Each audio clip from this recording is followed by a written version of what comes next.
नाज़रीन, drama serial मायरी में अकरम कहता है अब होंगी नींदें हराम। राहिला बेगम की पुलिस वाले को धोखा देने चली थी, भूल गई। पुलिस वालों से दोस्ती भी अच्छी नहीं और दुश्मनी भी अच्छी नहीं। राहिला बेगम, अपनी बेइज्जती का बदला तो मैं तुमसे लेकर रहूंगा। अब खुलेंगे तुम्हारे पोल। कितनी शरीफजादी हो, सबको नचा कर रखा है। तुम्हारे जैसी चालबाज औरतों का बंदोबस्त करना मुझे खूब आता है। राहिला भी बहुत परेशान थी।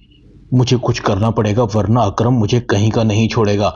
पता नहीं कहां दरबदर होती फिरूंगी, मुझे तो कहीं सर छुपाने की जगह भी नहीं मिलेगी। ये सब इस एनी की वजह से हुआ है। इसको तो मैं नहीं छोड़ूंगी। मेरी जिंदगी में बेचैनी का तूफान इसकी वजह से आया है।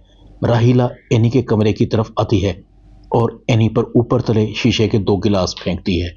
एनी दोनों बार बच जाती है। राहिला एनी को कहती है मेरी जिंदगी अजाब में डालकर खुद सुकून से हवाओं में उड़ रही हो। इससे तो बच गई हो, मगर मुझसे कैसे बचोगी। राहिला एनी की तरफ भागती है। एनी राहिला से बचने के लिए दरवाजे की दीवार के साथ खड़ी होती है ताकि राहिला सीधी चली जाए और एनी को निकलने का रास्ता मिल जाए। मगर कुदरत को कुछ और ही मंजूर था। राहिला का पांव उसके फेंके हुए कंच के टुकड़ों पर आ जाता है और वो उन्हीं कंच के टुकड़ों के ऊपर गिर जाती है। राहिला दर्द से कराह रही थी। एनी हैरान, परेशान, डरी सहमी खड़ी थी। एमन भी सब कुछ देख रही थी। वो जानती है कि राहिला एनी को मारने गई थी और उसने एनी पर शीशे के गिलास भी फेंके थे। राहिला गिरने की वजह से अपने होने वाले बच्चे को गंवा चुकी थी और उसने उसका सारा इल्जाम एनी पर लगा दिया। हबीब सख्त गुस्से में आता है, बाहर निकलो, सब तुम्हारी वजह से हुआ है। आयशा कहती है राहिला कैसी है। हबीब कहता है बंद करो ये ड्रामेबाजी, तुमने किया है ये सब। खुद तो मुझे बेटा नहीं दे सकी, अब ये चाहती थी कि राहिला भी मुझे बेटा ना दे। आयशा कहती है एनी तुम मुझे बताओ। एनी कहती है अम्मा मैंने कुछ नहीं किया।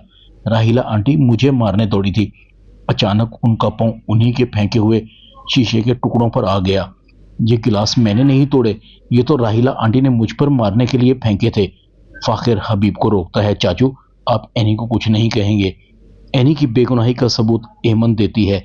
एमन कहती है सारा कसूर राहिला आंटी का है। वो एनी को मारना चाहती थी मगर उनका अपना पांव स्लिप हो गया और वो बुरी तरह से गिर गई।